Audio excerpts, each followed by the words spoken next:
Today is the memorial of the beheading of John the Baptist.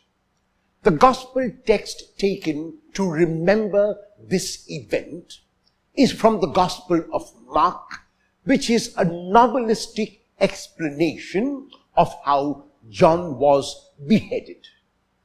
Mark narrates that Herod gave a feast on his birthday, and during that feast, the daughter of his second wife, Herodias, who was his brother Philip's wife, danced at the feast.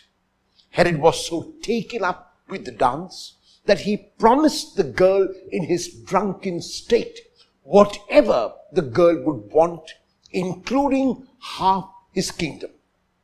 The girl did not know what she wanted and went to consult her mother. Her mother had a grudge against John the Baptist because John the Baptist had berated both Herod and her for the marriage which had taken place while Herodias was still married to Philip. This grudge resulted in her telling her daughter to ask Herod for the head of John the Baptist on a platter. The girl asked Herod for that, and even though Herod was reluctant to give it to her because he had made that oath, even if in rashness, was obliged to fulfill that promise, and sent his soldiers to prison, beheaded John the Baptist and gave the head of John to the girl, who then gave it to her mother. What is this story? What does it say to us? I would like to choose one quality each of three of the main characters and ask ourselves what we would do in this case. The first is Herod. His quality is rashness. In his drunken stupor, he makes a rash promise. He makes an emotional promise. He makes a promise when he is so excited. And because he is excited, he can promise in his excitement everything, only to realize later on that that decision was not the best. We make decisions sometimes when we are very excited, or sometimes when we are depressed. This incident is calling us never to decide, especially about something important, when we are too excited about it or when we are depressed. When we reach a state of equanimity, when we reach a state of balance, that is the time to make that decision, and especially if it is an important decision, a decision which will result in a transformation in our lives. The second is Herodias and her feelings of revenge, her feelings of resentment, her feelings of hate. These feelings prompt her to act and to give her daughter that prompting to ask Herod for the head of John the Baptist. She could not accept the truth.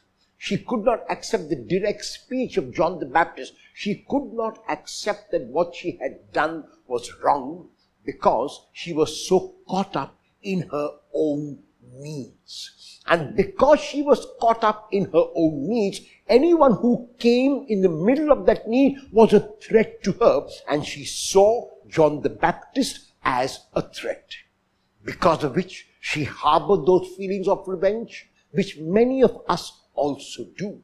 When we are revengeful against someone, when we act out of hate, when we act out of animosity, when we act out of anger, very often our decision is the wrong one. Like Herodias, if we act revengefully, we need to be careful that we are not doing something from which there will be no return. And that is why the time has come to give up on this memorial feelings of revenge and anger and hate that we might still possess, because they do us no good, they do others no good. And finally, John the Baptist.